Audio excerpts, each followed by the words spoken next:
నమస్తే welcome to city 24/7 top debate. నేను Suresh. IPS అధికారులు విదేశాలకు వెళ్లాలంటే ప్రభుత్వ అనుమతి తప్పనిసరి. కానీ సిఐడి మాజీ చీఫ్ సునీల్ కుమార్ రూటే సెపరేట్. జార్జియా వెళ్తానంటూ అనుమతి తీసుకుంటారు, దుబాయ్ వెళ్తారు. అమెరికా వెళ్లేందుకు అనుమతి తీసుకుని ఇంగ్లాండ్లో పర్యటిస్తారు. ఒక్కోసారి అనుమతి తీసుకోకుండా విదేశాలకు చెక్కేస్తారు. ఫలితంగా ఏపీ ప్రభుత్వం ఆయన్ను సస్పెండ్ చేసింది. నిజానికి సునీల్ కుమార్ రాష్ట్రంలో ఏ ఐపీఎస్ అధికారి వెళ్లనన్ని సార్లు విదేశాల్లో పర్యటించారట. ఇంతకీ సునీల్ కుమార్ విదేశాల్లో ఏం చేశారనేది పెద్ద డౌట్. బినామీ పేర్లతో ఆయనకు విదేశాల్లో వ్యాపారాలు ఉన్నట్లు ఆరోపణలు కూడా ఉన్నాయి. విదేశాల నుంచి నిధులు తీసుకొచ్చి ఆన్లైన్లో పంచారని కూడా ఫిర్యాదులు అందాయి. విదేశీ నిధులంటే ఈడీ ఖచ్చితంగా రంగంలోకి దిగుతుంది కదా. సో ఐపీఎస్ సునీల్ కుమార్ వ్యవహారంలో ఈడీ కూడా ఎంట్రీ ఇచ్చే అవకాశం ఉందా? అంశంపై ముందుగా మనం చర్చిద్దాం. డిబేట్లో పార్టిసిపేట్ చేస్తున్నారు తెలుగుదేశం పార్టీ అధికార ప్రతినిధి గంజాం రాఘవేంద్ర గారు. నమస్తే అండి, వెల్కమ్ టు డిబేట్. అలాగే కాంగ్రెస్ అధికార ప్రతినిధి షేక్ సాయిదా గారు. నమస్తే సార్. సీనియర్ జర్నలిస్ట్ అలాగే ప్రముఖ రాజకీయ విశ్లేషకులు కోటేశ్వర గారు కూడా జాయిన్ అయ్యారు. సార్, కోటేశ్వర గారు, పివి సునీల్ కుమార్ అనగానే మనకి వెంటనే గుర్తొచ్చేది RRR గారి కేసు, ఉపసభాపతి రఘురామకృష్ణరాజు గారి కేసు. ఆయన కస్టోడియల్ టార్చర్ ఏ విధంగా అప్పుడు సంచలనం అయిందో తెలుసు. ఆయన పోసగుచ్చినట్లు అనేక మార్లు మీడియా వేదికగా వివరించడం జరిగింది. సరే, కూటమి ప్రభుత్వం ఆయన అప్పట్లో అధికార పార్టీ వైసీపీకి ఎంపీగా ఉన్న ఆయన ఆబ్వియస్గా ఆ పార్టీకి వ్యతిరేకంగా పనిచేశారనే ప్రధాన కారణంతోనే రాజద్రోహం కేసు పెట్టి ఆయన్ను కేసు ప్రకారంగా కూడా కాకుండా అన్లాఫుల్గా కస్టోడియల్ టార్చర్ గురి చేశారనేది ఆయన చెప్తున్నటువంటివి. ఆ వ్యవహారంలో అరెస్ట్ చేశారేమో అనుకుంటాం మనం జనరల్గా. అరెస్ట్ కాదు, సస్పెండ్ చేశారనుకుంటాం. పివి సునీల్ కుమార్ గారి మీద ఇప్పటివరకు చర్యలు లేవు అని చెప్పేసి అనేక సందర్భాల్లో కూటమి ప్రభుత్వం అధికారంలోకి వచ్చిన తర్వాత కూడా ఆయన టీడీపీ ఎమ్మెల్యేగా ఉన్నప్పుడు కూడా ఆయన ఓపెన్గానే తన అసంతృప్తిని వ్యక్తం చేశారు అనేక సందర్భాల్లో. అయితే ఇప్పుడు ఆయన మీద సస్పెన్షన్ వేయటనగానే ఆయన కేసు అనుకుంటే అది కాదు, అసలు ఆయన మీద సస్పెన్షన్ వేటు పడింది వేరే కారణాల రీత్యా. అది ఎట్లా అంటే 2019-24 మధ్య కాలంలో ఆయన సిఐడి చీఫ్గా ఉంటూ సీనియర్ ఐపీఎస్గా ఉంటూ అనధికార విదేశీ పర్యటనలు చేశారు. 1-2 సందర్భాల్లో పర్మిషన్ తీసుకున్నా కూడా చెప్తున్న ఏదైతే పర్మిషన్ తీసుకొని ఏ కంట్రీకి అయితే వెళ్తున్నారో అక్కడికి వెళ్లకుండా వేరే కంట్రీస్కి పర్యటించారనేది ఆయన మీద ఇప్పుడు సస్పెన్షన్ వేయడం గల కారణాన్ని ప్రభుత్వం చెబుతోంది. సార్, ఇది RRR గారి కేసు మీద అయితే ఇది కేసు నిలబడదనుకొని చెప్పేసి ఇది ఇంకా పవర్ఫుల్ కేసు అని చెప్పేసి దీని వైపుగా కూటమి ప్రభుత్వం వెళ్ళింది. అది రెండోది, అసలు దీనికి సీరియస్నెస్ ఎంత ఉంటుంది? ఇది ఆల్ ఇండియా సర్వీస్ రూల్స్కి నియమావళికి విఘాతం కలిగించారని చెప్పేసి ప్రధాన ఆరోపణగా తెలుస్తుంది. ఎలా చూడాలి సార్? ఇప్పుడు సునీల్ కుమార్ మీద కస్టోడియల్ టార్చర్ ఆరోపణ లేకపోతే వాస్తవం ఏమిటనేటువంటిది అందరికీ తెలిసినటువంటి అంశమే. నాకు తెలిసినంత వరకు భారతదేశ చరిత్రలో కానీ లేదా ఉమ్మడి రాష్ట్రం ఆంధ్రప్రదేశ్ చరిత్రలో కానీ పోలీస్ కస్టడీలో పోలీసులే టార్చర్ చేసినటువంటి ఉదంతాల గురించి ఎక్కడ ఇంతవరకు రుజువైనటువంటి కేసులు దాదాపు లేవు. ఎక్కడన్నా ఒకటేరా ఉన్నాయేమో, అదైతే మన దృష్టికి రాలేదు. కానీ ఎందుకంటే సహజంగానే కస్టోడియల్ మరణాలకి వాళ్ళు కారకులైనటువంటి ఉదంతాల గురించి ఆరోపణలు వచ్చాయి, విమర్శలు వచ్చాయి. కానీ వేటిలో కూడా ఒక్కదానిలో కూడా పోలీసు అధికారులు కావచ్చు లేదా కానిస్టేబుల్స్ ఏ స్థాయిలో ఉన్న వాళ్ళైనా వాళ్ళ పాత్ర ఇంతవరకు రుజువైనటువంటిది లేదు. అటువంటప్పుడు రఘురామకృష్ణరాజు గారి కస్టడీలో ఆయన మీద ఇది రుజువు కావడం అనేటువంటిది అసాధ్యం అనేది అది మొదటి నుంచి అందరికీ ఉన్నటువంటి అభిప్రాయం. అందువల్ల దాన్ని రుజువు చేసేటువంటి అవకాశం లేదు. రెండోది, అది ఎప్పటికి తేలేను, ఎప్పుడు కేసులు పెట్టాను ఏమిటి అనేటువంటిది అదొక లాంగ్ ప్రాసెస్ జరిగేటువంటి అవకాశం ఉంది. అందువలన మరి ఆ సునీల్ కుమార్ గారిని ఏ విధంగా మరి ఇరికించాలి అని చూసినప్పుడు బహుశా మొత్తం అన్ని వెతికితే ఇవి దొరికినట్టుగా కనిపిస్తా ఉంది. అయితే సునీల్ కుమార్ ఆహార శైలిని లేదా సునీల్ కుమార్ మీద వచ్చినటువంటి ఆరోపణలని నేనైతే ఏమి సమర్థించట్లేదు. ఎందుకంటే గతంలోనే అటువంటి ఆరోపణలు వచ్చాయి. వాటిని ఆయన కాదని రుజువు చేసుకోవాల్సిన బాధ్యత ఆయన మీద ఉంది. అదే విధంగా ఆయన మీద చేసినటువంటి ఆరోపణల్ని రుజువు చేయాల్సిన బాధ్యత ప్రభుత్వం మీద ఉంది. అందుకని ఇప్పుడు నేను ముందు చెప్పినట్టుగా రుజువు చేసేటువంటి అవకాశాలు దాదాపు లేని పరిస్థితుల్లో ఆయనకు సంబంధించినటువంటి మిగతా వ్యవహారాలు ఏమున్నాయనేటువంటిది దృష్టి సారించి దీన్ని తీసుకొచ్చారు. అయితే ఇక్కడ ఒకటి మామూలుగా అరెస్టులు చేసేటప్పుడు లేకపోతే ఇంకోటి చర్య తీసుకునేటప్పుడు ఆల్ ఇండియా సర్వీస్ అధికారులైనా లేకపోతే ఏ చిన్న ఉద్యోగి అయినా కానివ్వండి, అతని మీద ఏదైనా అంటే సర్వీస్ లో ఉండగా విధి నిర్వహణలో కానీ ఏదైనా పొరపాట్లు లేదా కావాలని చేసి ఉంటే ముందు సంజాయిషి కోరటం అనేటువంటిది ఒక ప్రాథమికమైనటువంటి యాక్షన్. మరి అటువంటి సంజాయిషి కోరారా? ఈ విధంగా మరి విదేశాలకు ఒక దేశానికి అని చెప్పి మరొక దేశానికి, లేకపోతే అనుమతి లేకుండా విదేశాలకు వెళ్ళటం, అక్కడ ఏం చేశారు, ఏమిటి, మీరు నిర్వహించినటువంటి నిర్వాహకాలు ఏమిటని ఏమన్నా రాష్ట్ర ప్రభుత్వం సంజాయిషి ఇచ్చిందా అని అంటే ఇచ్చినట్టుగా మనకి ఎక్కడ ఈ వార్తల్లో కనపట్లేదు. అందుకని తెలుగుదేశం పార్టీకి చెందినటువంటి ప్రతినిధికి మరి బహుశా దాని గురించి ఏదైనా సమాచారం ఉంటే ఆయన చెప్తే మనం అందరం కూడా తెలుసుకుందాం. అందుకని సంజాయిషి కోరకుండా నేరుగా సస్పెన్షన్ అంటే ప్రాథమిక ఆధారాలు ఉన్నాయి మాకు, అందుకని మేము చేసామని చెప్పేసి ప్రభుత్వం కూడా చెప్పుకోవచ్చు, అది వేరే అంశం. కానీ ఈ సస్పెన్షన్ నుంచి సోషల్ మీడియాలో ఈ సస్పెన్షన్ తర్వాత సోషల్ మీడియాలో వచ్చినటువంటి పోస్టులు, లేకపోతే సునీల్ కుమార్ గారికి అభిమానులుగా ఉన్నటువంటి వాళ్ళు కావచ్చు లేదా మరొకళ్ళు కావచ్చు, ఇదేమి ఈ సస్పెన్షన్ నిలిచేది కాదని చెప్పేసి పోస్టులు పెడుతున్నారు. రెండోది, దీనిలో ఇంకొక కోణాన్ని కూడా సోషల్ మీడియాలో నేను చూశాను. ఇప్పుడు ఎస్సీ వర్గీకరణకు సంబంధించి ఈయన ఒక సామాజిక తరగతికి చెందినటువంటి వ్యక్తి, అందుకని రెండో సామాజిక తరగతి ప్రభావితం చేసి ఈయన మీద యాక్షన్ తీసుకోవడానికి చేసిందనేటువంటి ఒక ఆరోపణ కూడా సోషల్ మీడియాలో కనిపించింది. అందువలన ఏం నేనైతే మాత్రం ఆయనకి నోటీసులు ఇచ్చారా లేదా అనే అంశాన్ని తెలుసుకోవాలనేది నా అభిప్రాయం. నోటీసులు ఇచ్చి ఆ సంజాయిషి సరైనటువంటి సంజాయిషి లేకపోతే సస్పెండ్ చేసేటువంటి అధికారం లేదా సస్పెన్షన్ తర్వాత ఇంకా అవసరమైతే బర్తరఫ్ చేసేటువంటి అధికారాన్ని కూడా రాష్ట్ర ప్రభుత్వానికి డెఫినెట్ గా ఉంటుంది. ఆల్ ఇండియా సర్వీస్ కనుక ఆల్ ఇండియా కేంద్ర ప్రభుత్వంతో సంప్రదించి, అందువల్ల అసలు నోటీసులు ఇచ్చారా, వివరణ అడిగారా లేదా అనేది ఇక్కడ సమస్య అనేది నా అభిప్రాయం. Okay, right. మనతో వైసీపీ ప్రతినిధి కూడా జాయిన్ అయ్యారు, మధుసూదన్ రెడ్డి గారు, రైతు విభాగ రాష్ట్ర ప్రధాన కార్యదర్శి. నమస్తే అండి, welcome to the debate.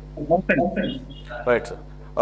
Raghavendra గారు, ఒకటి కోటేశ్వర గారు మీకు ఏమన్నా ఇన్ఫర్మేషన్ ఉందా అని అడుగుతున్నారు. అంటే జనరల్గా ఏదైనా యాక్షన్ తీసుకునే ముందు నోటీస్ ఇస్తారు కదా, వాళ్ళ వివరణ అడగటం అట్లాంటిది ఏమైనా ఉందా, లేదంటే కనుక ఆల్రెడీ ప్రైమా ఫేసి ఉన్నాయి కాబట్టి డైరెక్ట్గా సస్పెన్షన్ చేశారు? అది పక్కన పెడితే అసలు చంద్రబాబు నాయుడు గారు ఇప్పటివరకు కూడా కూటమి ప్రభుత్వం అధికారంలోకి వచ్చిన తర్వాత కొంతమంది అధికారుల విషయంలో నిర్లిప్తంగా ఉన్నారు అని ఎవరో కాదు, కార్యకర్తల నుంచి అలాగూ వస్తుంది అసంతృప్తి. ఈ కస్టోడియల్ టార్చర్లో విక్టిమ్గా ఉన్నటువంటి ఇప్పుడు ఉపసభాపతిగా ఉన్నటువంటి రఘురామకృష్ణరాజు గారు ఈ మధ్య కాలంలో కూడా బహిరంగంగానే తన అసంతృప్తిని వ్యక్తం చేసిన పరిస్థితి చూసాం. సరే, ఇప్పుడు ఈ యాక్షన్ వలన ఆయన కొంత సాటిస్ఫై అవ్వచ్చేమో కానీ ఆయనకి రిలేటెడ్ కేసు కాదు ఇది, దానికి సంబంధించిన చర్యలు కాదు. ఆయన ఆల్ ఇండియా సర్వీస్ రూల్స్ని వైలేట్ చేశారనే దాని మీద సరే కారణం ఏదైనా అవ్వచ్చు. తర్వాత ఆయన మీద చేసినటువంటి దాడి, ఆ కస్టోడియల్ టార్చర్కి సంబంధించిన కేసును కూడా దీంతో పాటు మిగిలిన వ్యవహారాల్లో చూస్తున్నాం కాబట్టి పోసాని అవ్వచ్చు, వల్లభనేని వంశీ అవ్వచ్చు, వీళ్ళందరి మీద ఒక కేసు ద్వారా అరెస్ట్ చేసి మిగిలిన అన్ని కేసులని పీటీ వారెంట్ ద్వారా ఎలా అయితే తీసుకున్నారో ఆ రకంగా ఉన్నా. అసలు అక్కడి వరకు వెళ్తారా అనేది డౌట్. ఎందుకంటే ఆయన సీనియర్ ఐపీఎస్ అధికారి. రెండు అధికారుల పట్ల చంద్రబాబు నాయుడు గారి వైఖరి అలా కొంత సానుకూలంగా ఉంటుంది అనేది ఒక అభిప్రాయం ఉంది. రెండు, కోటేశ్వర గారు అన్నట్లు అసలు ఈయన మీదకి ఇప్పటి వరకు చర్యలు తీసుకోవడానికి కారణం ఆయన వెనకాల ఒక దళం ఉంది, అది సామాజిక వర్గానికి సంబంధించిన దళం, దాన్ని చూసే భయపడుతున్నారు అని కూడా కొన్ని అభిప్రాయాలు వెలువడ్డాయి. సో ఇది ఎలా చూడాలి సార్? ఇప్పుడు ఇది ఓవరాల్గా ఆల్ ఇండియా సర్వీస్ రూల్స్ ప్రకారం ప్రభుత్వం చేసింది అని సమర్థించుకుంటారా, లేదంటే కనుక వైసీపీ యథావిధిగా ఇప్పుడు అంటున్నట్లుగానే వైసీపీ నాయకులతో పాటుగా అధికారులను కూడా అప్పటి అధికారులను కూడా కక్ష సాధింపు చర్యలకు దిగుతోంది రెడ్ బుక్ రాజ్యాంగం అనే దానికి మీ సమాధానం? ముందుగా ప్యానెల్లో ఉన్నటువంటి పెద్దలందరికీ కూడా నమస్కారాలు. ఇప్పుడు ముందుగా ఎవరైతే సునీల్ కుమార్ గారి గురించి ఏదైతే మాట్లాడుతూ ఉన్నామో ఆయనకి సంబంధించి ఆల్రెడీ కూడా ప్రభుత్వం సైడ్ నుంచి చాలా క్లియర్గా అతనితోటి ఎవరైతే పోలీస్ అధికారులు కానివ్వండి, అదేవిధంగా అతనికి సంబంధించిన డీటెయిల్స్ అన్నీ కూడా ఆయనతో క్లియర్గా కమ్యూనికేషన్ అనేది ఒకటి జరుగుతూనే ఉంది. అయితే నేనేమంటున్నా అంటే ఇక్కడ ఆయన ఎవరైతే పివి సునీల్ కుమార్ గారి గురించి ఇందాక పెద్దలు మాట్లాడుతూ కోటేశ్వరరావు గారు ఆయన ఇరికించడానికి అనే ఒక పదం వాడారు. ఆ వర్డ్ దయచేసి ఇట్ కెన్ బి విత్డ్రా. ఎందుకంటే ఆయన్ని విరికించడానికి మాకేమి సరదా కాదు. ఎందుకంటే ఇప్పుడు ఇక్కడ పివి సునీల్ కుమార్ గారి ఇన్సిడెంట్, పివి సునీల్ కుమార్ గారు గడిచిన వైసీపీ ప్రభుత్వంలో ఆయన ఏ విధంగా అసలు చేశాడు, ఏ విధమైనటువంటి అక్రమంగా కేసులు బనాయించాడు అనే విషయం ఒకటి. ఆయన ఐపీఎస్ కంటే కూడా వైపీఎస్ అనే తీరులోనే ఆయన బిహేవ్ చేసినటువంటి పరిస్థితి. అంటే ఇక్కడ ఆయన ఏదైతే మన త్రిపుల్ గారి కేసు విషయంలో కానివ్వండి, తర్వాత రాష్ట్రంలో తన సామాజిక వర్గాన్ని రెచ్చగొట్టే విధంగా కానివ్వండి, ఈ విధంగా చాలా కార్యాచరణ చేసుకొని ముందుకెళ్తున్నటువంటి పరిస్థితిలో ఈరోజు కూడా ఇందాక కోటేశ్వరరావు గారు అన్నట్టు ఆయన్ని చూసి ఇక్కడ ఎవరు కూడా భయపడట్లేదు. ఇంకోటి కాదు. యాక్చువల్లీ ఇప్పుడు ఏం మాట్లాడుతున్నారు, ఆయన సొంత అవసరాల కోసం ఈరోజు తన సామాజిక వర్గాన్ని ఒకదాన్ని బయటికి తీసుకొచ్చేసి నా వెనకాల నా కమ్యూనిటీ ఉంది, ఎస్సీ సామాజిక వర్గం, మాల సామాజిక వర్గం ఉంది అనే ఒక ఇదితోటి మాట్లాడుతున్నాడే తప్ప ఆయన ఆత్మరక్షణలో పడిపోయాడు అనేది ఒకటి చాలా క్లియర్గా అర్థం చేసుకోవాలి. తర్వాత ఈ విషయంలో ఇప్పుడు త్రిపుల్ గారి కేసులో ఏమీ చేయలేకపోయారు. అందువల్ల ఇప్పుడు ఏదో మళ్ళీ లేనిపోనివన్నీ కూడా ఐడెంటిఫై చేసేసి ఎక్కడెక్కడ తీయాలని చూస్తున్నారు అనే విషయం కాడ చాలా క్లియర్. ఇక్కడ ఆయన ఒక అఫీషియల్ పోస్ట్లో ఉన్నప్పుడు, ఒక సీనియర్ ఐపీఎస్ అధికారిగా ఉన్నప్పుడు, ఒక ప్రముఖంగా ఆయన ఎవరికైనా ఆయన పర్యటన కానివ్వండి, ఆయన ఏ కార్యక్రమాలు చేస్తున్నాడు అనేది చాలా క్లియర్గా, చాలా ట్రాన్స్పరెంట్గా ఉండాల్సిన పరిస్థితుల్లో ఈరోజు ఆయన ట్రావెల్ ప్లాన్ ఏదైతే ఉందో, ఆయన ఇచ్చిన ట్రావెల్ ప్లాన్కి తర్వాత ఆయన చేసినటువంటి ట్రావెల్స్కి ఒకదానికి సంబంధం లేకుండా పోయింది. దీనికి తెలుగుదేశం పార్టీకి ఎటువంటి సంబంధం ఉంది? ఎటువంటి సంబంధం లేనటువంటి పరిస్థితి. ఇక్కడ చట్టం అనేది ఒకటి ఉంది, ఏదైతే వ్యవస్థ, న్యాయ వ్యవస్థ అనేది ఒకటి ఉంది, పోలీస్ చట్టం ఉంది. వాళ్ళ పని వాళ్ళు చేసుకొని వెళ్తున్నారే తప్ప ఇక్కడ చంద్రబాబు నాయుడు గారికా లేకపోతే తెలుగుదేశం పార్టీకా పివి సునీల్ కుమార్ గారి మీద కక్షగట్టి చేయాల్సిన అవసరం అయితే లేదు అని చెప్పేసి కూడా ఈ సందర్భంగా నేను గుర్తు చేస్తూ ఉన్నటువంటి పరిస్థితి. ఎందుకంటే గతం మీరు చూశారు, పివి సునీల్ కుమార్ గారు మీరు అన్నమాట ఒక రకంగా చెప్పాలంటే పివి సునీల్ కుమార్ గారి విషయంలో త్రిపుల్ గారు అసంతృప్తి వ్యక్తపరిచి ఉండొచ్చు. అంత మాత్రాన పార్టీలో ఉన్నటువంటి కార్యకర్తలందరూ కూడా అసంతృప్తిలో ఉన్నట్టు అధికారులని ఏమి చేయలేకపోతున్నాం అన్న విషయం అయితే కాదు. ఎందుకంటే అది త్రిపుల్ గారిది, ఆయన మీద జరిగినటువంటి ఆ ఇన్సిడెంట్ ఏదైందో ఆయన వ్యక్తిగత విషయము, ఆయన కొంచెం బాధ కలిగి ఉండొచ్చు. కానీ మా నాయకుడు కానీ మా ఎన్డీఏ ప్రభుత్వం కానీ ఎప్పుడు కూడా చట్టపరంగా ఏదైతే న్యాయ వ్యవస్థను నమ్మామో, న్యాయం చట్టం దాని పని దాన్ని చేసుకోబోద్దు అనే ధోరణితో ఉన్నామని చెప్పేసి కూడా ఈ సందర్భంగా గుర్తు చేస్తా ఉన్నాం. ఇంకొకటి ఏంటంటే ఈరోజు ఈ పివి సునీల్ కుమార్ గారి ఇష్యూని ఒక కమ్యూనిటీ బేస్డ్ ఒకటి లేవనెత్తాలి, ఆంధ్రప్రదేశ్ రాష్ట్రంలో ఏదైతే కమ్యూనిటీ బేస్డ్ ఘర్షణలు తీసుకురావాలనే ఒక ఇది కూడా జరుగుతున్నటువంటి పరిస్థితిలో నేను గమనించాను. ఎందుకంటే నిన్న తెలంగాణలో అతను ప్రవీణ్ కుమార్ గారు కూడా ఒక స్టేట్మెంట్ ఇచ్చాడు. ఏమిచ్చాడు, త్వరలో డీజీపీ అవ్వాల్సినటువంటి సునీల్ కుమార్ గారిని ఈరోజు అక్రమంగా సస్పెన్షన్ చేశారు అని చెప్పేసి కూడా ఆయన ఎక్కడ ట్వీట్ చేశాడు. నేను చూశాను. ఎక్కడ ఒకటే గుర్తుపెట్టుకోవాలి, తెలుగుదేశం పార్టీకి, నారా చంద్రబాబు నాయుడు గారికి, ఎన్డీఏ కూటమికి ఎస్సీల మీద, బడుగు బలహీన వర్గాల మీద విపరీతమైన అభిమానం. చాలా వాళ్ళని హక్కును చేర్చుకునేటువంటి పనిలో మేము ఉన్నాం. ఈరోజు ఎవరైతే ఇటువంటి సునీల్ కుమార్ లాంటి దౌర్భాగ్యులు ఎవరైతే ఉన్నారో, రాష్ట్రంలో చట్టాన్ని చేతిలోకి తీసుకొని విచ్చలవిడితనంగా అమాయకుల్ని అన్యాయంగా కేసుల్లో బుక్ చేసినటువంటి వ్యక్తికి ఈరోజు మనం మద్దతుగా పలుకుతున్నామంటే అది తప్పుకరమే, ఒక రకంగా చెడు సంకేతం వెళ్తున్నటువంటి పరిస్థితి. ఎందుకంటే చంద్రబాబు నాయుడు గారు గతంలో బాలయోగిని పార్లమెంట్ స్పీకర్ చేసింది ఎవరండి? తెలుగుదేశం పార్టీ, చంద్రబాబు నాయుడు గారు చేశారే. ఈరోజు ఒక ఎస్సీ సామాజిక వర్గానికి చెందినటువంటి అనిత గారు ఈరోజు హోమ్ మినిస్టర్గా ఉన్నారంటే మేము అది ఎస్సీల పక్షాన ఉన్నటువంటి పరిస్థితి. మేము ఇక్కడ ఏం చెప్తున్నామంటే ఆయన విచారణకి ఏదైతే ఇప్పుడు సస్పెన్షన్ చేశారు, రేపు విచారణకు పిలుస్తారో ఆ విచారణకి ఆయన సహకరించి ఆయన ఇవన్నీ కూడా ఈ ట్రావెల్ ప్లాన్ ఏదైతే మనం చెప్పామో, హైదరాబాద్ నుంచి స్వీడన్ కానివ్వండి, లేకపోతే అమెరికా అని చెప్పి లండన్కి వెళ్ళిన విషయాలన్నీ కూడా ఇవన్నీ కూడా ఏంటంటే అతను క్లారిటీ ఇచ్చుకొని దాని మీద ఒక ఎక్స్ప్లెనేషన్ ఇచ్చుకొని అతను ఖచ్చితంగా బయటపడితే దానికి మాకేమీ ఎటువంటి ఇబ్బంది లేదు. అయితే ఆయన మేము ఏం చెప్తున్నామంటే 2019 to 2024 జగన్మోహన్ రెడ్డి కళ్ళల్లో ఆనందం చూడడం కోసం అక్రమంగా కేసులు బనాయించి ఎంతో మంది అన్యాయం అయిపోయారు, వాళ్ళ జీవితాలు కూడా పాప అక్రమంగా చాలా మందిని అరెస్ట్ చేసినటువంటి పరిస్థితి. వీటిని మేము తీవ్రంగా ఖండిస్తా ఉన్నాం. అతను ఖచ్చితంగా తప్పు చేస్తుంటే ఖచ్చితంగా శిక్షార్హుడు అని చెప్పేసి తెలియజేస్తా ఉన్నాం. ఇదంతా కూడా కోటేశ్వరరావు గారు చెప్తా ఉన్నాం. ఆయన సస్పెన్షన్ చేయని, రేపు విచారణకు పిలవని, రేపు ఫ్యూచర్లో ఆయన అరెస్ట్ చేయని, ఇవన్నీ కూడా చట్టపరంగానే జరుగుతాయి. దాంట్లో ఏమైనా లొసుకులు ఉంటే ఆయన ఖచ్చితంగా కూడా రేపు బయటకు వచ్చి మాట్లాడతారని చెప్పేసి తెలియజేస్తా ఉన్నాం. Okay, right. మసూదన్ రెడ్డి గారు, ఇప్పుడు ఆయన ఈ అనధికార పర్యటనలు లేదంటే కనుక పర్మిషన్ లేకుండా విదేశీ పర్యటనలు, ఒకవేళ పర్మిషన్ తీసుకున్నా కానీ ఏ దేశానికి అయితే పర్మిషన్ తీసుకున్నారో ఆ దేశానికి వెళ్లకుండా, ఫర్ ఎగ్జాంపుల్ జార్జియాకి వెళ్తున్నానని 2 సార్లు ఆయన ఇన్ఫామ్ చేసి ఆయన వెళ్ళింది యునైటెడ్ అరబ్ ఎమిరేట్స్ యూఏఈకి ఆయన ఎక్కువ సార్లు వెళ్ళినట్లుగా అర్థమవుతోంది. ఈవెన్ ఎలక్షన్స్ బిఫోర్ కూడా ఆ నెలలో కూడా వెళ్ళారని చెప్పేసి అంటున్నారు.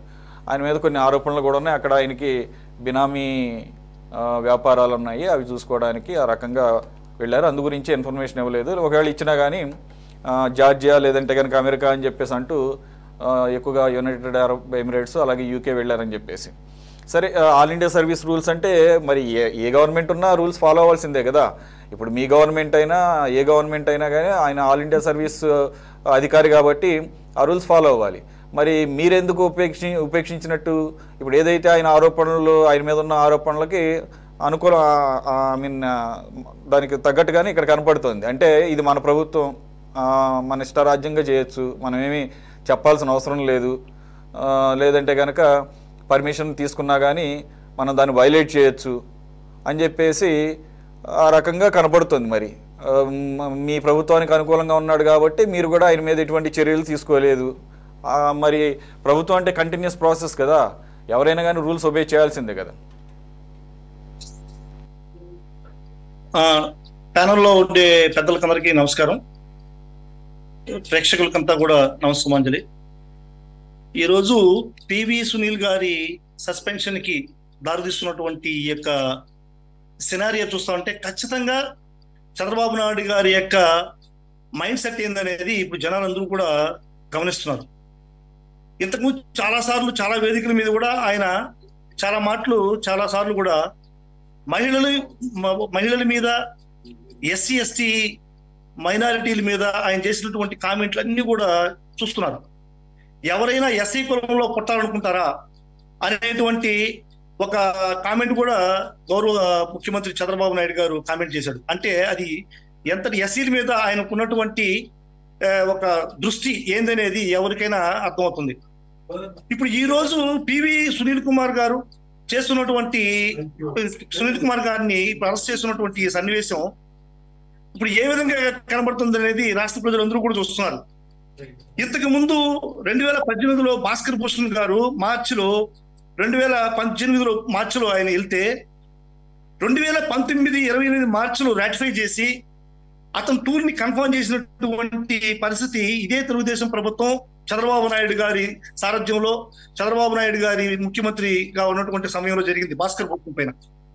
ఆ రోజు భాస్కర్ భూషణ్ పైన ఉన్నటువంటి సాఫ్ట్ కార్నర్ ఈ రోజు పివి సునీల్ కుమార్ మీద ఎందుకు సాఫ్ట్ కార్నర్ లేదు అనేది అందరూ ప్రశ్నిస్తున్నారు. అంటే ఇతను ఒక దళితులు ఏ విధంగా ముందుకు పోకూడదా? ఈయన చేసిన తప్పల్లా ఒకటే, ఈయన చేసిన తప్పు ఏం తప్పు చేశాడు? ఈయన చేసిన తప్పు AIM అనేటువంటి ఒక సంస్థను స్థాపించడం. ఒక దళితుడుగా అంబేద్కర్ ఇండియా మిషన్ అనేటువంటి సంస్థను స్థాపించి, అతనేదో రాజకీయ పార్టీ కాదు, అది రాజకీయ పార్టీ అస్సలు కాదు. అంబేద్కర్ ఆశయాల్ని, అంబేద్కర్ యొక్క హావభావాల్ని ప్రజలకు తీసుకెళ్లి అందరికీ అంబేద్కర్ ని మన సొసైటీలో ముందుకు తీసుకోవాలన్నటువంటి ఉద్దేశంతో ఒకటి AIM అనేటువంటి ఒక సంస్థను స్థాపించి ఆ రోజు ముందుకెళ్ళాడు ఆయన. ఇటువంటి ప్రక్రియలన్నీ కూడా చంద్రబాబు నాయుడుకి నచ్చదు. ఎందుకంటే దళితులు కానీ, మైనారిటీలు కానీ, అట్టడుగు వర్గాలందరూ కూడా పైకి పోవడం అనేటువంటిది నచ్చదు. ఎస్పెషలీ అదేదో చెప్తారు, కొంత ఏదో మనసులో పెట్టుకునేసి కట్లికి పిలిచే మాదిరిగా RRR గారి యొక్క అరెస్ట్ లో ఉన్నటువంటి ఆ సమయంలో ఇతను ఉన్నటువంటి CID ఆఫీసర్ గా వైఎస్ఆర్ కాంగ్రెస్ పార్టీకి అక్కడ ఉన్నటువంటి ముఖ్యమంత్రి గారికి ఏదో సహాయం చేశాడు అనేటువంటి దురుద్దేశంతో ఇది చేసే మాదిరి కనబడుతుంది, కానీ ప్రత్యేకించి వేరే ఏదో ఉంటుంది లేదు. ఇదే విధంగా విదేశ టూర్లు బేస్ చేసుకుని గాన ఒక ఐఏఎస్ ని ఒక ఐపీఎస్ ని గాన టార్గెట్ చేస్తే ఈ రోజు భారతదేశంలో ఎంతమంది ఐఏఎస్లు ఎంతమంది ఐపీఎస్ సస్పెండ్ అవుతారో మనం అందరం కూడా తెలుసుకోవాలి, చంద్రబాబు నాయుడు గారు కూడా తెలుసుకోవాలి. ఇదే విధమైన కక్షపూరిత చర్యలు నడుస్తున్నాయి రాష్ట్రంలో. ఇదేమి మన పివి సునీల్ కుమార్ గారిదే కాదు. ఇంతకు ముందు ఒక చిన్న ఒక విషయంలో ఒక సినిమాలో నటించినటువంటి ఒక హీరోయిన్ పట్ల హీరోయిన్ మీద ఉన్నటువంటి అభియోగాలతో విశాల్ గున్ని గారిని, క్రాంతిరాణ్ టాటా, ఆంజనేయులు గారిని వీళ్ళందరినీ కూడా ఏ విధంగా ఇబ్బంది పెట్టాడో, ఏ విధంగా అరెస్ట్ చేశాడో చంద్రబాబు నాయుడు గారు అందరూ చూస్తున్నారు.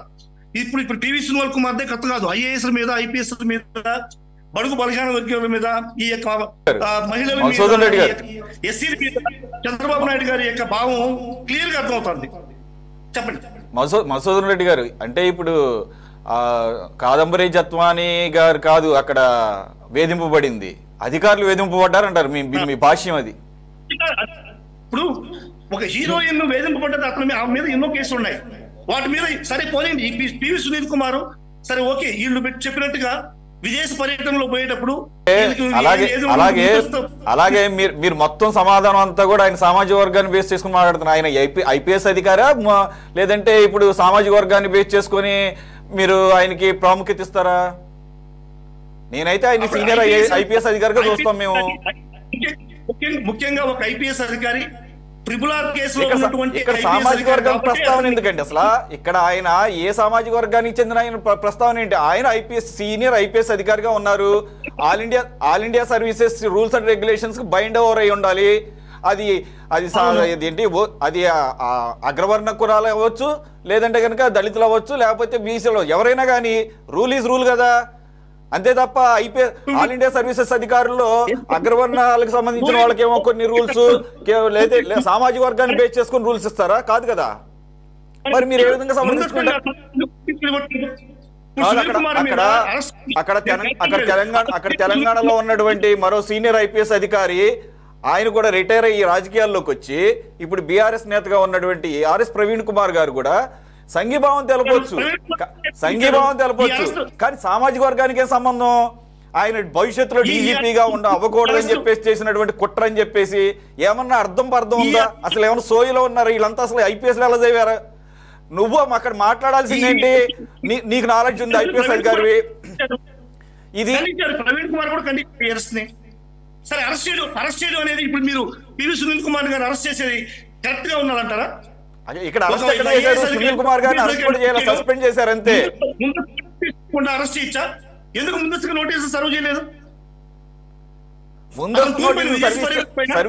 ముందస్తు నోటీసులు సర్వ్ చేయాలా లేదా అది కేసు టు కేసు ఉంటది, వాళ్ళకు ఉన్నటువంటి ఆధారాలను బట్టి ఉంటది. అది చూద్దాం. ఒకవేళ అట్లాంటి చేయకపోతే సునీల్ కుమార్ గారు ఏమి చిన్నపిల్లడు కాదు. ఉరిశిక్ష చేసేటువంటి ఖైదీని కూడా ఈ చివరి కోరిక అయినటువంటిది మన రాజ్యాంగం సార్. ఒకవేళ ఆ రూల్ వైలేషన్ ఏమైనా జరిగితే సునీల్ కుమార్ గారు ఫేస్ చేయగలరు. ఆయన సీనియర్ ఐపీఎస్ అధికారి కదా, రూల్స్ ప్రకారం వెళ్ళకపోతే ఆయన ప్రభుత్వాన్ని కార్నర్ చేయగలడు. అది కాదు ఇక్కడ. ఆయన రూల్ వైలేషన్ చేశాడా లేదా అంతవరకు మాట్లాడుకుందాం. ఎందుకు నోటీసులు ఇవ్వలేదు సునీల్ కుమార్ గారికి? ప్రతి అంశంలోనూ నోటీసులు ఇచ్చారో లేదు మీకు నాకు తెలియదు. రేపు క్లారిటీ వస్తుంది. ఒకవేళ అసలు ఇవ్వాల్సిన అవసరం కూడా లేదు, ప్రాథమిక ఆధారాలు ఉన్నాయని చెప్పేసి ఏమన్నా ఇవ్వలేదేమో చూద్దాం. అది పివి సునీల్ కుమార్ గారు ఏమి అల్లాటప్ప వ్యక్తి కాదు కదా. ఒక పెద్ద అధికారిని అరెస్ట్ చేసేటప్పుడు ముందస్తు నోటీసులు ఇవ్వడం మీరు న్యాయం. ఆయన సస్పెండ్ చేశారు అంతే, ఆయన ఇంతవరకు విచారణకు కూడా పిలవాలా. ఒక మానవతా దృక్పథంతో పోతే ఒక ఐఏఎస్ ఐపీఎస్ అధికారి, అంత పెద్ద అధికారిని కనీసం నోటీసులు ఇవ్వకుండా ఈ విధంగా సస్పెన్షన్ వేయడం అనేది, సస్పెన్షన్ గురి చేయడం అనేది రాజ్యాంగం కానీ మానవతా దృక్పథం కానీ ఒప్పుకోదంటున్నాను.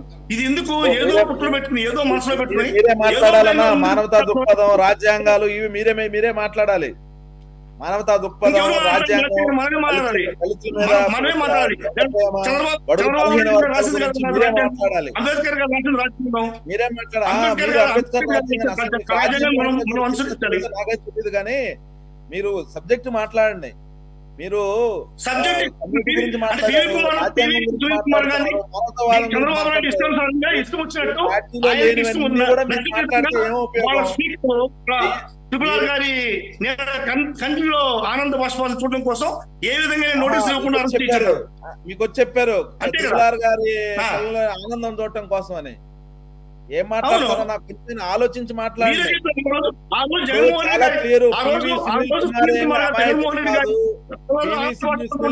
అమాయకుడు కాదు, సీనియర్ ఐపీఎస్ అధికారి. ఆయనకి లా రూల్స్ లో ప్రతి ఒక్కటి ఏ టు జెడ్ తెలుసు. ఇప్పుడు సస్పెండ్ చేస్తే ఈ పాటికి మీడియా ముందుకు వచ్చి ఎందుకు చేశారు ఏంటనేది రాద్ధాంతం చేసేవాడు. అది చట్ట ప్రకారంగా ఉంది కాబట్టి ఆయనకి ఇన్ అండ్ అవుట్ తెలుసు కాబట్టి అంతా సైలెంట్ గా ఉన్నాడు. చేసిన తప్పు మళ్ళీ దాన్ని మీరు ఇంకా సమర్థిస్తా ఉన్నారంటే వైకాపా వాళ్ళు ఇలాంటి వాళ్ళు తయారయ్యే రాష్ట్రంలో ఐఏఎస్ ఐపీఎస్ మొత్తాన్ని చెడగొట్టి పడేసి రాష్ట్ర వ్యవస్థను పాడు చేసి పడేశారు. అందరూ చూస్తున్నారు. ఇంకా వేదిక పర్వాలో ఏ ఒక్కరు దళితుల గురించి మీరు మాట్లాడుతుంటే ఆశ్చర్యంగా ఉంది. సుధాకర్ రోడ్డు మీద పాపం పిచ్చోని చేసి లాక్కొని పోతుంటే కళ్ళలో నీళ్లు గారిపోయి ఆ ఫ్యామిలీకి. ఆ రోజు ఆడిపోయారు. సుబ్రహ్మణ్యాన్ని దళితులు డోర్ డెలివరీ చేసి ఆడిపోయారు. పక్కన ఇవన్నీ మాట్లాడుకుంటా ఉంటే ఏమైనా రాతంగా వస్తాయి. కాబట్టి పివి సునీల్ కుమార్ గారి గురించి మాట్లాడాలి. ఏ విధంగా అరెస్ట్ చేయొచ్చు? కనీసం మినిమం నోటీస్ వేయకుండా అరెస్ట్ చేస్తారా ఒక అరెస్ట్ చేసే వ్యక్తిని? పివి సునీల్ కుమార్ అరెస్ట్ చేశారా? పివి సునీల్ కుమార్ ఇంకా అరెస్ట్ చేశారా? విచారణ పిలుస్తున్నారు. చేస్తే అతను సస్పెండ్ చేస్తే మాట్లాడదాం. Present subject PV Sunil Kumar ని అరెస్ట్ చేస్తారా చేయరా అనేది విచారణలో పిలుస్తారు, మాట్లాడతారు. ఆయన దానికి సంబంధించి రెస్పాండ్ అవుతారు. మీరు ఎందుకు గుమ్మడికాయలు దొంగ ఎవడంటే భుజాలు దౌడుకున్నట్టు ఆయన చేత అన్ని ఏదో పనులు చేపించింది మీరు. ఒక ఉన్నతమైన ఐపీఎస్ అధికారిని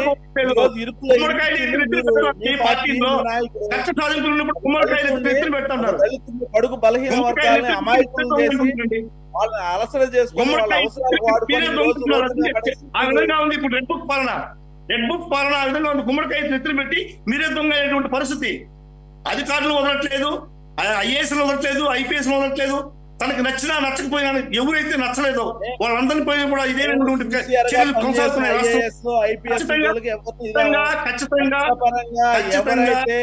ఎవరైతే అక్రమాలు చేశారో, ఎవరైతే దారుణాలు చేశారో, ఎవరైతే ప్రజాపాలన తొంగలో దొక్కారో వాళ్ళ మీద మాత్రమే చర్యలు ఉంటాయి. ఈ రోజు సునీల్ కుమార్ ని మీరు అడ్డం పెట్టుకొని చేపించారు కాబట్టి మీ నాయకుడి పేరు ఏడ బయటకు వస్తుందని మీరు ఉలిక్కి పడుతున్నారు. ఎందుకు ఇవన్నీ అంటే మీరు చేసే సంసారం వేరే వాళ్ళు చేసే విచారం ఆ విధంగా మీరు చెప్పేది. ఆ రోజు సునీల్ కుమార్ ఒక ఐఏఎస్ ఐపీఎస్ ఆఫీసర్ కదా, ఆ రోజు సీఎం మాట వింటాడా? ఈ రోజు అదే ఐపీఎస్ కదా మీరు కూడా విచారణ జరిపించండి. ప్రభుత్వం మీకు నేను మాట్లాడేది అర్థమవుతుందా మీకు? ఫస్ట్ నేను మాట్లాడేది వినండి.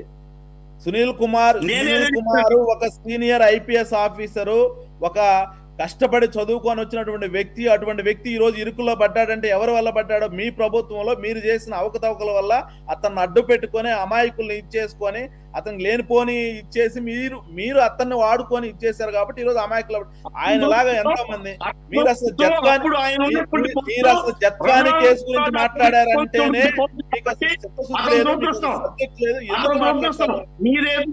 జగన్మోహన్ రెడ్డికి సపోర్ట్ చేశారు,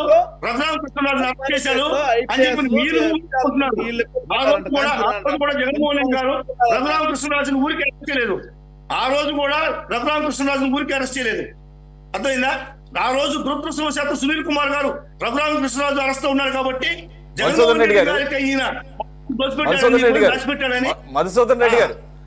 రెడ్డి గారు రఘురామకృష్ణరాజు గారిని ఎందుకు అరెస్ట్ చేశారు చెప్పండి? ఎందుకు అరెస్ట్ చేశారండి? రాజద్రోహం. ఈ రోజు వంశీ గారిని ఎందుకు అరెస్ట్ చేశారు? రఘురామకృష్ణరాజు గారు పార్టీ గురించి మాట్లాడితే రాజద్రోహం కేసు ఎలా అవుతుంది ఒకసారి చెప్పండి, వింటాం. రాజ్యానికి ఏ విధంగా ద్రోహం చేసినట్టు అవుతుంది? అసలు రాజద్రోహం కేసు అనేది అన్కాన్స్టిట్యూషనల్, అది తీసేయాలని చెప్పేసి ఒక ఒక్కను వాదన వినపడుతుంటే ఆయన పార్టీ మీద అసంతృప్తితో మీడియా ముందుకు వచ్చి మాట్లాడుతున్నాడని ఆయన మీద పార్టీ పరంగా చర్యలు తీసుకోవాల్సింది పోయి హై హ్యాండెడ్నెస్ తో పోలీసులు ఉన్నారు కదా అని చెప్పేసి సెడిషన్ ఛార్జ్ పెట్టి, సెడిషన్ ఛార్జ్ అనేది అన్ని వీడియోస్ ఉన్నాయి. సెడిషన్ ఛార్జ్ అనేది శత్రువుల మీద పెట్టినట్లుగా అన్ని వీడియోస్ ఉన్నాయి. అదే ఆయన మాట్లాడింది ఎవరి మీద? జగన్మోహన్ రెడ్డి గారి మీద, పార్టీ మీద అసంతృప్తి వ్యక్తం చేస్తే రాజ్యానికి ద్రోహం చేసినట్టుగా రాజద్రోహం కేసు పెడతారా? అదొక్కటి సరిపోవటం లేదు. దాంతో అది చాలదన్నట్టు కస్టోడియల్ టార్చర్ ఈ రకంగా పెట్టి మీరు ప్రస్తావించారు కాబట్టి చెప్తున్నా. అసలు ఆ కేసులో కాదు కదా ఇప్పుడు ఇన్ని సస్పెండ్ చేసింది. మీరెందుకు భుజాలు అనుకుంటారు? ఆ కేసులో దొరకడు కాబట్టి ఇంకొక కేసులో ఏదో ఒక విధంగా మీరు ఇందాక అన్నారు కదా, రఘురామ కృష్ణరాజు గారి కళ్ళలో ఆనందం కాదు, ఆ రోజు జగన్మోహన్ రెడ్డి గారి కళ్ళలో ఆనందం కోసం ఆయన కస్టోడియల్ టార్చర్ చేశారు. అది కదా అక్కడ కనపడుతుంది. ఆ రోజు అది చేసి ఉండొచ్చు. ఈ రోజు చంద్రబాబు నాయుడు గారు రఘురామ కృష్ణరాజు గారి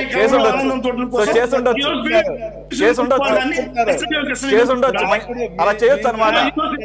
ఆనందం కోసం అలా చేసి ఉండొచ్చు అనమాట, చేయొచ్చు అనమాట. ఈ రోజు రఘురామ కృష్ణ గారి కళలో ఆనందం చూడడం కోసం చంద్రబాబు నాయుడు గారు లేనిపోయిన కేసులన్నీ పెట్టి ఈ రోజు కస్టోడియల్ అనేది ఇదిగో చూడండి.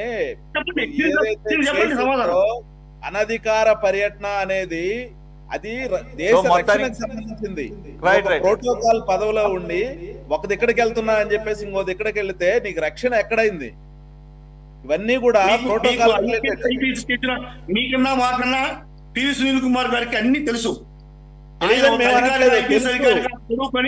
ఏ విధమైనటువంటి నిబంధనలకు విరుద్ధంగా ఆయన పోవాల్సిన అవసరం ఆయనకు లేదు. ఆయన ముందస్తుగా అన్ని ఇన్ఫర్మేషన్స్ ఇచ్చే పోయినాడు. మీరు అడగండి, సమాధానం చెప్తాడు. ఆయన సమాధానం రీజనబుల్ గా లేకపోతే మీరు అడగండి. అక్కడంతా అఫీషియల్ ఇన్ఫర్మేషన్ రికార్డ్ అయ్యి ఉంటది. ఆయన పర్మిషన్ తీసుకొని ఉంటే ఈ రోజు అలా ఉత్తర్వులు ఇచ్చే అవకాశం లేదు కదా ప్రభుత్వం.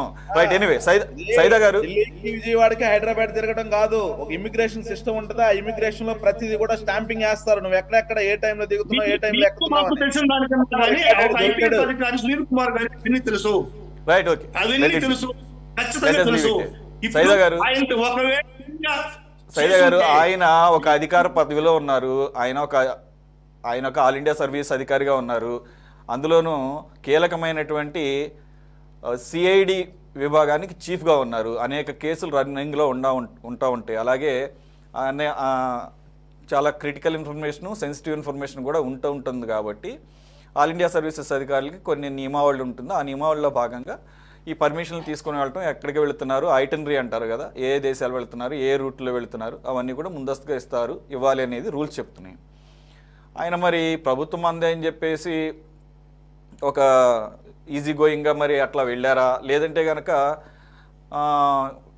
వెళుతున్న కారణం వేరు, అక్కడ చేస్తున్నటువంటి పనులు వేరు అన్నట్లుగా ఏమన్నా అర్థం వచ్చేలాగా ఇక్కడ ఆయన పర్యటనలు కనపడుతున్నాయా? ఒకటి, ఆయన పర్మిషన్లు తీసుకోకుండా వెళ్ళటం ఒక ఎత్తు అయితే, వెళుతున్నానని చెప్తున్నటువంటి దేశాలకు, ఫర్ ఎగ్జాంపుల్ జార్జియా లాంటి దేశాలకు వెళుతున్నానని అని ఆయన ఎక్కువగా యునైటెడ్ అరబ్ ఎమిరేట్స్ అక్కడికి వెళుతున్నారని, అయితే ఆయనకు పిల్లలు అక్కడ విదేశాల్లో చదువుతున్నారన్నారు. మరి అమెరికా వెళ్ళారు, యూకే వెళ్ళారు, వెళ్ళకూడదని కాదు. ఇప్పుడు ఆయన వెళ్ళింది కూడా అధికారిక పర్యటనలు కాదు, ఇవన్నీ ఆయన ప్రైవేట్ టూర్స్ అంటున్నారు.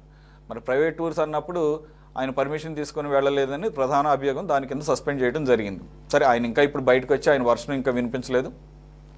దానికి ప్రాపర్ రూట్లోనే ఆయన దానికి రెస్పాండ్ అవుతారేమో చూడాలి. సరే, ఓవరాల్గా వైసీపీ ప్రతినిధి గారు అంటున్నట్లుగా RRR గారి కళ్ళలో ఆనందం కోసం చూసినట్లుగా ఇండైరెక్ట్గా ఈ రకమైనటువంటి చర్య తీసుకుంది ప్రభుత్వాన్ని భావించాలా, లేదంటే కనుక as per rule all India service rules అలా చెప్తున్నాయి కాబట్టి ప్రభుత్వం ముందుకెళ్తుందనిగా చూడాలి. సురేష్ గారు, మీకు ప్యానల్ పెద్దలు senior political analyst, senior journalist పెద్దలు కోటేశ్వరరావు గారు, అలాగే తెలుగుదేశం పార్టీ అధికార ప్రతినిధి సోదరుడు రాఘవేంద్రరావు గారు, వైసీపీ నాయకులు చిందేపల్లి మధుసూదన్ రెడ్డి గారు, సిటీ 24x7 వీక్షకులందరూ కూడా నమస్కారం. సురేష్ గారు, ఈ మాజీ AP CID chief PV Sunil Kumar సంబంధించి నిన్న ఆదివారం ఆంధ్రప్రదేశ్ చీఫ్ సెక్రటరీ విజయానంద్ గారు సస్పెన్షన్ చేస్తూ ఉత్తర్వులు జారీ చేసినటువంటి విషయం మనం చూసాం. దీనికి సంబంధించి గత జగన్మోహన్ రెడ్డి గారి 5 సంవత్సరాల పాలనలో 2019 నుంచి 2024 వరకు 5 సంవత్సరాల పాలనలో దాదాపు 6 సార్లు విదేశాలకి ఆయన వెళ్ళినట్లుగా, ఆ విదేశాలకు వెళ్ళినటువంటి సందర్భంలో ఈ 6 పర్యాయాల్లో 3 పర్యాయాలు అసలు అనుమతి తీసుకోలేదు అన్నట్లుగా, 3 పర్యాయాలు మరి ఒక దేశానికి వెళ్తారని చెప్పి మరొక దేశానికి వెళ్ళినట్లుగా, ఇవన్నీ నిర్ధారణ కావడంతో మరి ఆయన్ని సస్పెండ్ చేసినట్టుగా మనకు తెలుస్తూ ఉంది. ఒక సీనియర్ ఐపీఎస్ ఆఫీసర్, యూనిఫామ్ సర్వీస్లో ఉన్నటువంటి వ్యక్తి ఈ విధంగా వ్యవహరించడం అనేది సమంజసం కాదు. ఇది ఒక రకంగా చెప్పాలంటే ఇది దేశద్రోహ నేరం కిందే పరిగణించాలని చెప్పి నేను భావిస్తా ఉన్నాను. ఇది ప్రధానంగా ఎందుకంటే ఒక దేశానికి వెళ్ళేటప్పుడు ఒక బాధ్యత గల ఐపీఎస్ అధికారి, అందుట్లో ప్రధానమైనటువంటి సిఐడి విభాగానికి చీఫ్గా ఉన్నటువంటి వ్యక్తి, ఈజ్ నాట్ ఏ కానిస్టేబుల్, అది గుర్తుంచుకోవాలి. ఒక అధికారి, అనేకమైనటువంటి వివాదాస్పద కేసులు ఉన్నటువంటి వ్యక్తి, ఇతను వెళ్ళినటువంటి సందర్భంలో ఆ దేశాల్లో ఏదైనా జరిగితే ఇతని పరిస్థితి ఏంటి? దేశం ఏ విధంగా మరి ఇబ్బందులు పాలయ్యే పరిస్థితులు ఏర్పడతాయి, లేదా ఇతర శత్రువులు అక్కడ అటాక్ చేస్తే అతని పరిస్థితి ఏంటి? ఇవన్నీ కూడా మనం, లేకపోతే ఏదైనా రహస్యాలు ఇతర దేశాలకి చేరితే అక్కడ ఉన్నటువంటి పరిస్థితులు ఏంటి, ఇవన్నీ కూడా మనం గమనించాల్సిన అవసరం ఉంది. నిజంగా ఇతను చిన్నప్పటి నుంచి కష్టపడి చదువుకొని ఒక ఐపీఎస్ ఆఫీసర్గా ఉండి ఒక రాష్ట్ర స్థాయి అధికారిగా పనిచేసినటువంటి వ్యక్తి ఈ విశృంఖ రాజకీయాల్లో చిక్కుకొని ఈ విధంగా వ్యవహరించడం అనేది తగదు. ఇతన్ని సిఐడి చీఫ్గా ఉండి ఏ విధంగా రాష్ట్రంలో ఉన్నటువంటి అనేక మంది ప్రతిపక్ష నాయకుల్ని ఏదించారో మనం చూసాం. అర్ధరాత్రి ఇళ్ళకెళ్ళి మరి పెద్దలని 74 సంవత్సరాల అంకబాబు సీనియర్ జర్నలిస్ట్ మా ప్రకాశం జిల్లా, ఆయన కూడా తీసుకొచ్చి మరి స్టేషన్లో కూర్చోబెట్టినటువంటి దుర్మార్గమైనటువంటి పరిస్థితి. అనేక మంది జర్నలిస్టుని, అనేక మంది ప్రతిపక్ష నాయకుల్ని ఏ విధంగా ఏదించారో, ఏ విధంగా ఇబ్బంది పెట్టారో, మహిళని కూడా చూడకుండా గుంటూరులో ఒక హోటల్ నిర్వహించేటువంటి ఆమె కూడా 70 సంవత్సరాల పైన, ఆమెను కూడా సిఐడి వాళ్ళు పిలిపించి మాట్లాడి ఆమెకి ఇబ్బంది నోటీసులు దాని పరిస్థితి. ఇంతకంటే దుర్మార్గం. ఎందుకంటే ఈ రోజేదో ఒక అధికారి ఈ విధంగా అతను సస్పెన్షన్ చేశారని చెప్పి మాట్లాడటం అనేది సమంజసం కాదు. ఇక్కడ రెడ్డా, కమ్మ, లేకపోతే ముస్లిమా, ఎస్సీ, మాలనా, మాదిగనా అనేది కాదు ఇక్కడ సమస్య.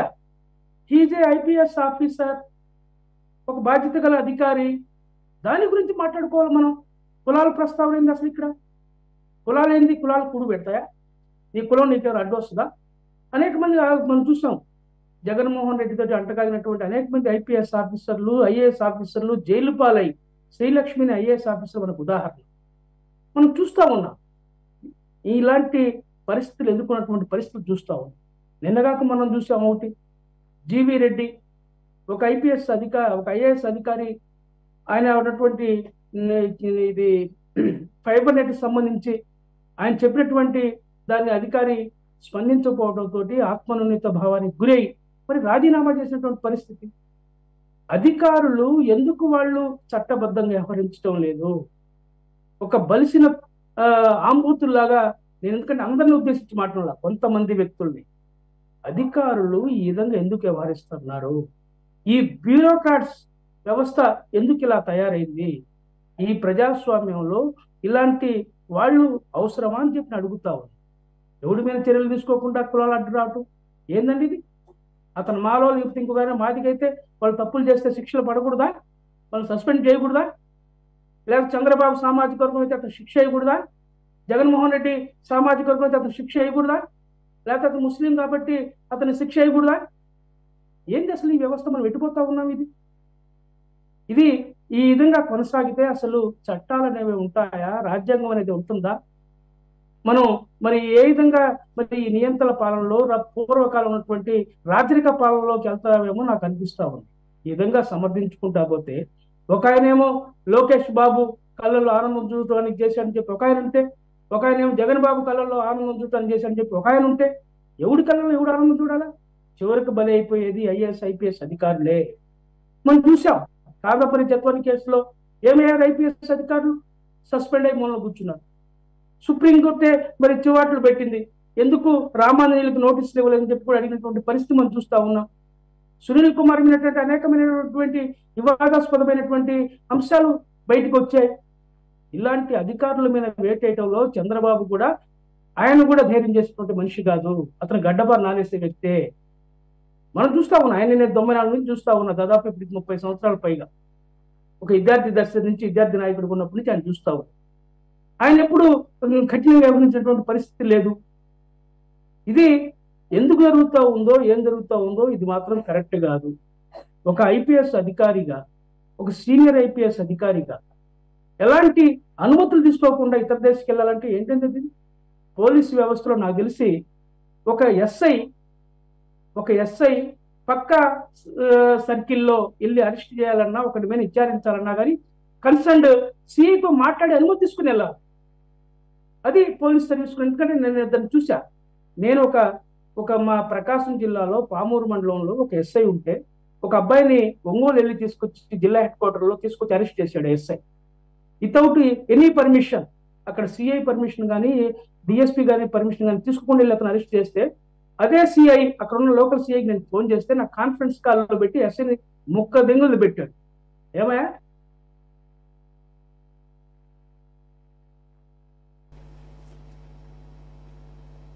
సైదా గారు? ఓకే, మీ ఫ్రీజ్ అయినట్టుంది మీ లైన్. మళ్ళీ రిస్టోర్ అయిన తర్వాత మీతో మాట్లాడతా. కోటేశ్వరరావు గారు, కంటిన్యూ. నేను ఎందుకు చెప్తున్నానంటే సురేష్ గారు, ఈ విధంగా ఒక ఐపీఎస్ అధికారి ఒక సిఐఎస్ఐ లెవెల్లో ఆ విధంగా మాట్లాడుతూ ఉంటే, చేస్తూ ఉంటే, చట్టాలను గౌరవిస్తూ ఉంటే, ఒక బాధ్యత గల ఐపీఎస్ ఆఫీసర్, ఒక చిన్న వర్గం నుంచి మీరు పైకి వచ్చినటువంటి వ్యక్తి, అష్ట కష్టాలు పడి చదువుకొని ఒక మంచి స్థాయికి వచ్చినటువంటి వ్యక్తి, మీకు బాధ్యత లేదా? మీరు గత స్మృతులు గుర్తుకు రాలేదా? మీరు బాధ్యతగా పనిచేయాలనేటువంటి ఆలోచన మీకు లేదా? మీకు చదువు చెప్పినటువంటి ఆ చదువుకి సార్థక చేకూర్చాలన్నటువంటి ఆలోచన మీకు రాలేదా? మాట్లాడితే ప్రతి ఒక్కడు కులాన్ని అడ్డం పెట్టుకోవడం, మతాన్ని అడ్డం పెట్టుకోవడం, లేకపోతే పార్టీలను అడ్డం పెట్టుకోవడం, ఇది ఒక పెద్ద ఫ్యాషన్ అయిపోయింది. It is not correct. ఇది సురేష్ గారు, ఇలాంటి దొంగల్ని నేను ఒకటే కోరుతా ఉన్నా, రాజకీయాలకు అతీతంగా ప్రభుత్వాధినేతలు శిక్షించాల్సిన అవసరం ఉంది. ఈరోజు బర్రె చేలో వేస్తే దోణ గట్లు వేసేటండి. పరిపాలనా అధికారులే మీరే ప్రభుత్వాధినేతలు మీ ఇష్టానుసారంగా మీరు ప్రవర్తిస్తూ ఉంటే ఎవడింటాడు మీ మాట? ఎవడింటాడు ఐఏఎస్ ఐపీఎస్ ఆఫీసర్లు మీ మాట? జగన్ అట్నే వ్యవహరించి, చంద్రబాబు అట్నే వ్యవహరిస్తే ఇంక ఈ రాష్ట్రం ఉన్నటువంటి మరి కులం లేనివాడు, మతం లేనివాడు, లేకపోతే ప్రోగ్రెసివ్గా వ్యవహరించేవాడు, వాళ్ళ పరిస్థితులు ఏంటి? కోటేశ్వరరావు గారిని తీసుకెళ్లి లోపలేస్తారు, సైదాన్ని వేస్తారు. మీ ఇష్టంగా మీరు ఇష్టారంగా ఎవరిస్తుంటే మేము మాట్లాడండి, మమ్మల్ని కూడా దేశద్రోహం కేసులు పెట్టిన లోపలేస్తారు. ఇలాంటి సిఐడి అవినీతి పరులు దొంగలు ఉంటే నేను ఎందుకు చెప్తున్నా అంటే ఇది సమంజసం కాదు.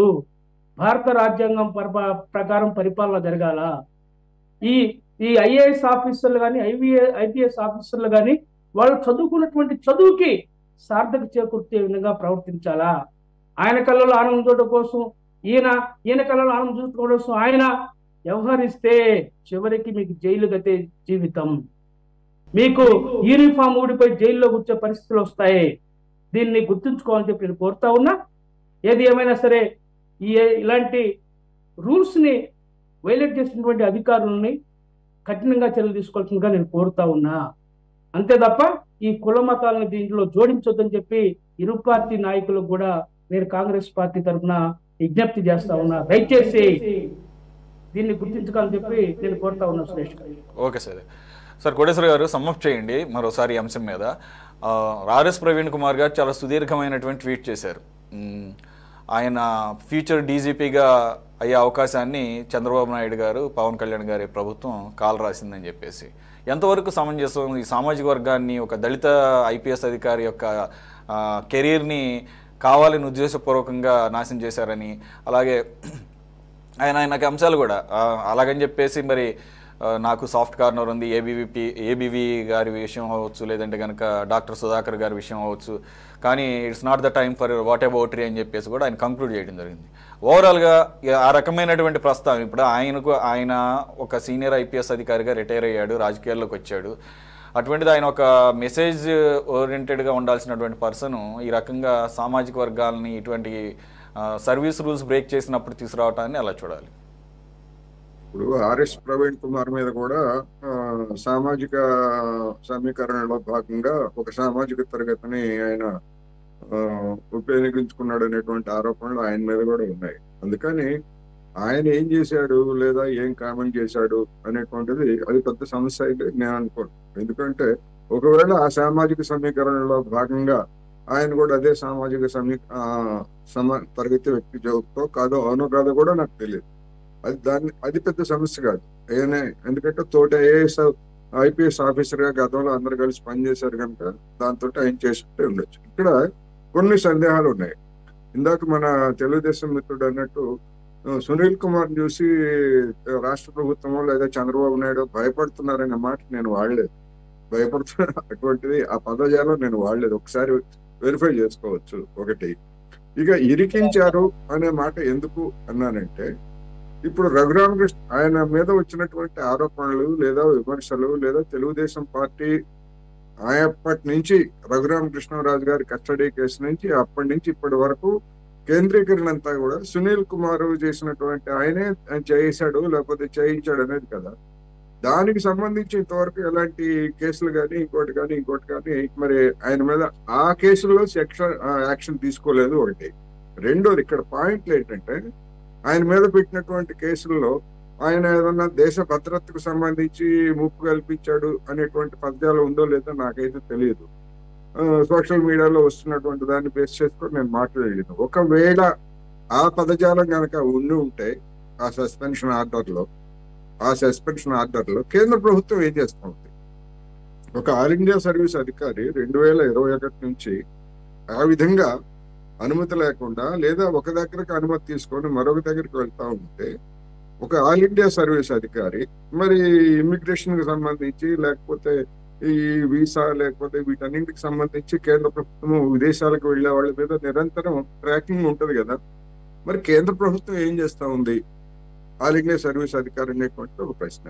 అందువల్ల ఆయన ఏం చేశాడు ఏమిటి అనేటువంటిది కూడా ఒకవేళ అనుమానాస్పదమైనటువంటి యాక్టివిటీస్ లో కనుక పాల్గొని ఉంటే అది దేశానికి నష్టం లేదా దేశ భద్రతకి నష్టం కనుక అయి ఉంటే అది తేల్చాల్సింది కేంద్ర ప్రభుత్వం అటువంటి యాక్షన్ ఎందుకు తీసుకోలేదు నిజం అయితే.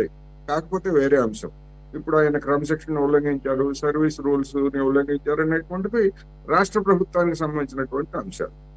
రెండోది, దీనిలో ఇంకొక ముఖ్యమైనటువంటి పాయింట్ ఏంటంటే నా పాయింట్, ఇన్ని నెలల పాటు ఈ విషయాన్ని రాష్ట్ర ప్రభుత్వ పెద్దలు ఎందుకు తెలుసుకోలేకపోయారు అనేది సామాన్య జనానికి వచ్చేటువంటి ప్రశ్న. అందువల్ల అనేకమైనటువంటి సందేహాలు ఈ ఉదంతంలో ఉన్నాయి కనుక తెలుగుదేశం పార్టీ వాళ్ళు సమాధానం చెప్తారా, లేకపోతే రాష్ట్ర ప్రభుత్వం సమాధానం చెప్తుందా, లేకపోతే పోలీసు శాఖ అనేటువంటిది జనానికి ఎవరైనా కానివ్వండి సంతృప్తికరమైనటువంటి సమాధానం చెప్పాల్సిన బాధ్యత ఉన్నది అనేది నేను ఈ సందర్భంగా చివరిగా చెప్పదలుచుకున్నాను. Right, okay. మనం మరో అంశం